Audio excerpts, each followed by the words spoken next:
Despite the protestations of some both within and from outside our Cardano community, it's definitely starting to look like IOG really did know what they were doing all along, and that Cardano really does have exactly the kind of bright future we've been hoping for all this time. Ready? Let's go.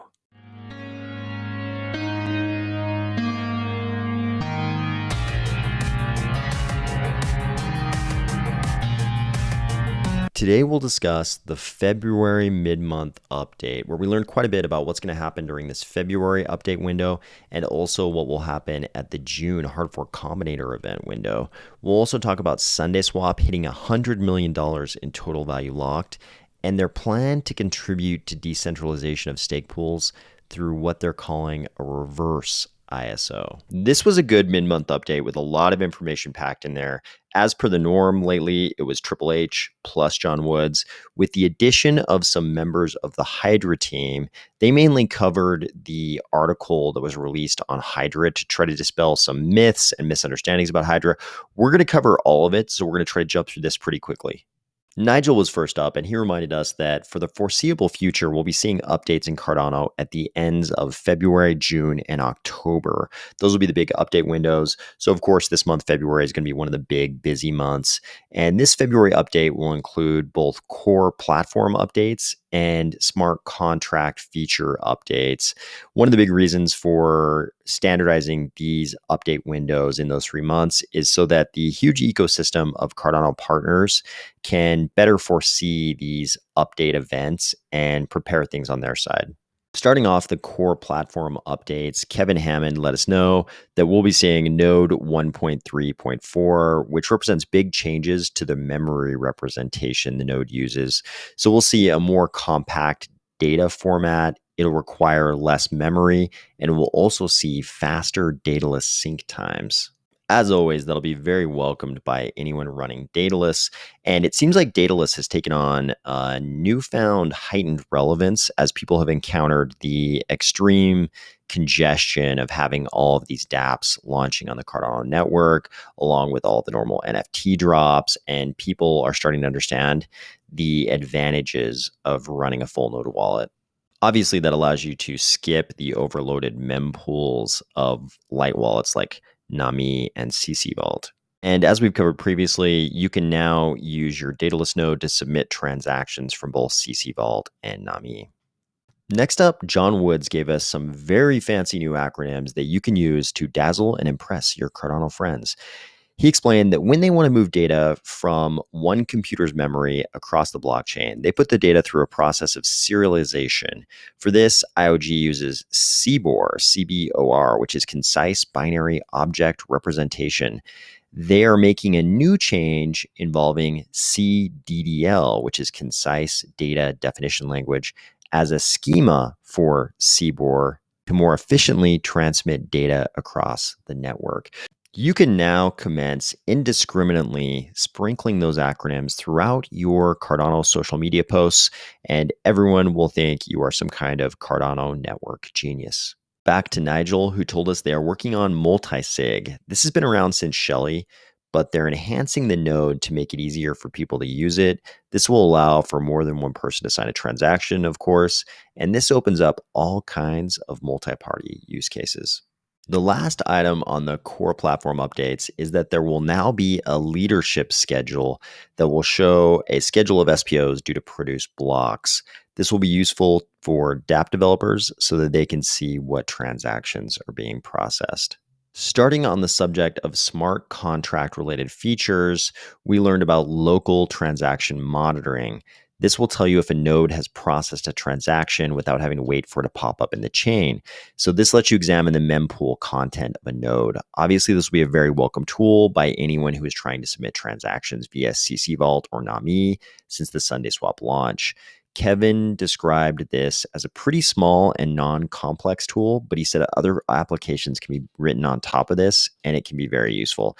Anybody watching the discords of dApps like MusicSwap or SundaeSwap, or even those of any of the big NFT drops during this period. Know that one of the big questions individual users seem to be wondering about very, very frequently was whether or not whatever node they were going to be using to submit their transactions, whether it was NAMI through Blockfrost or CC Vault or something else, they were always curious, where am I at in this mempool? I know I'm not on chain yet because whatever I'm trying to do hasn't shown up on chain yet. I'm somewhere in this mempool. And during the sort of darkest times of the congestion prior to the recent parameter changes, sometimes you were so far down in the mempool, it was a pretty long-term question of whether when your transaction would actually get submitted. Things are better now, but we'll also have better ability, better transparency into where you actually are in the mempool through this local transaction monitoring. Next up was auto calculation for Plutus script transaction size for dApp developers. This feature was around at Alonzo launch, but they're improving on it. This is very helpful for dApp developers since the number of scripts that can fit in a block is so crucial right now. So it's super helpful for them to have auto calculation of Plutus script transaction size. We also got more on protocol parameter updates from John. He mentioned they've already gone from 64 kilobytes to 72 to 80 kilobyte blocks. Plutus script memory size has gone from 10 million memory units to 11.25 to 12.5 to eventually now 14 million memory units. This is a 40% increase, so pretty significant. They're now making changes to block level limits. The previous changes were about the size of each transaction. They'll now look at how many transactions are allowed in each block. So we'll have scripts that can do more and more of them per block. On the very hotly debated subject of pool decentralization, John mentioned they had a call with over 250 SPOs on the call. They say they're listening to the feedback they're getting from the SPO community, and in the coming weeks, they're going to provide more clarity on what they'll do next with pool parameters. These are parameters like A naught and K. I'm really curious myself to see if there's really anything that can be done with any of those parameters that will really have any kind of a significant impact on the pool decentralization issue. So I'll be really curious to see what they could do. But there's a lot of very, very smart people at IOHK, IOG, so maybe they can actually come up with something that will make a difference.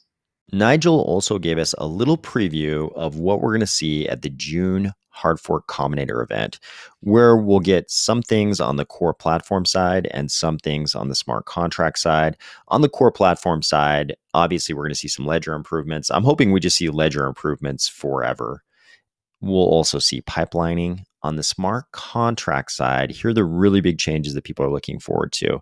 That's SIPs 31 through 33, inline datums, reference inputs, and reference scripts, all of which we've talked about on this channel.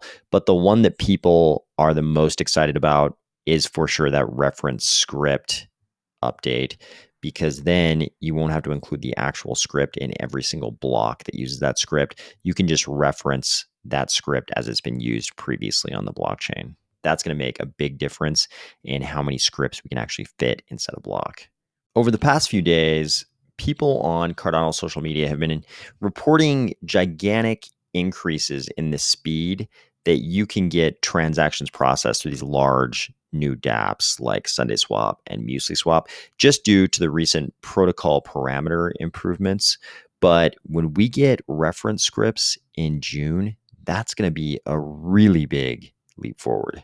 A section of the mid-month update was also devoted to Hydra, where we heard from both Sebastian Nagel, the tech manager of Hydra, and also Matthias Bencourt, who apparently helps bridge research and engineering on Hydra. You might remember that Matthias wrote the blog post we covered about Hydra, where he attempted to bust some myths about Hydra. Matthias stressed that each Hydra head is sort of like a mini ledger, and you can add as many mini ledgers as you want to conceptually reach any TPS number. So TPS, transactions per second, is probably not the best number to think about with Hydra.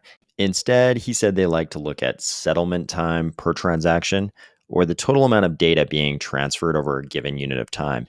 This makes more sense for Cardano anyway, where we can have thousands of transfers of assets inside one air quotes transaction, as Ethereum people would think about it. We've talked about this before on the channel. So TPS isn't a very meaningful metric for Cardano anyway, because one transaction can mean something very different than it would for the legacy crypto blockchains.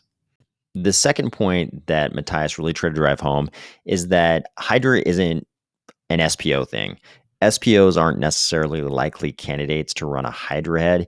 Anyone could run a Hydra head. A good example would be like a light wallet provider. This is something we've talked about very recently on the channel. There's nothing about state channels that necessarily indicates it would be the domain of SPOs. Finally, Sebastian let us know there's a public Hydra roadmap on the GitHub. So if you're curious about what's going on with Hydra, you can check there. He also says they welcome public input on the GitHub or on the IOG technical Discord. A couple of quick updates on Cardano's biggest DApp. DeFi Llama is letting us know that Sundae Swap now has total value locked of over $100 million. That is no small deal, guys. Sundae Swap has also revealed that they are now going to do a reverse ISO. So it's no secret, and Sundae Swap seems to readily admit that the Sundae Swap ISO had among its effects a centralization of stake delegation and a reduction in the Nakamoto coefficient. Here they say this even reduced our Nakamoto coefficient from 25 to 22. They do point out it's still larger than many other chains. And this time last year, the Cardano community was celebrating a Nakamoto coefficient of 18. Obviously, the larger the Nakamoto coefficient is, the better. They do make some pretty interesting commentary here in this sentence, though. They say the effort and coordination it would take to coerce 22 different entities to act against the stake they themselves have in the success of Cardano is staggering to comprehend. I think this is actually true. I think it would take quite a bit of effort to convince the 22 different entities sort of involved in that MAV, that minimum attack vector for Cardano. It would take a lot of effort to get them to attack the chain, thereby possibly impairing the value of the Cardano, of the ADA they themselves hold. But Sundae Swap is going to do something to try to contribute to decentralization. So they're going to have a reverse ISO. In this reverse ISO, apparently what will happen is that if you move your stake from one of the ISO pools to a single pool operator who got at least one vote in the original ISO sort of elections, then you will be eligible to get a distribution of additional Sundae Swap beyond what was handed out in the ISO. They say an extra 20 million Sundae from the Sundae Swap lab supply, so apparently this is coming from the teams, will be delivered to delegators who delegate to any single pool operator that received at least one vote. The reverse ISO will commence after the snapshot is taken on February 19th and run for one epoch until February 24th. A list of qualifying stake pools will be made available on the Sundae Swap website. So down here you can see the dates. The final snapshot of the Sundae ISO will be on the same day that this video is released, February 14th, Valentine's Day. February 19th, the reverse ISO will begin. March 1st will be the Sundae ISO rewards distributed via drip drops. February 24th, this was going to be in chronological order. I think this probably should have been before that entry, but February 24th, the reverse ISO will end. And in Q2, at some point, reverse ISO rewards will be distributed via the Sundae Swap faucet. And apparently that's the same faucet that you would be using if you don't want to pay the very small fee involved in using drip drops. I hope you have a fantastic Valentine's Day, whether you have a significant other or not, and I will talk to you tomorrow.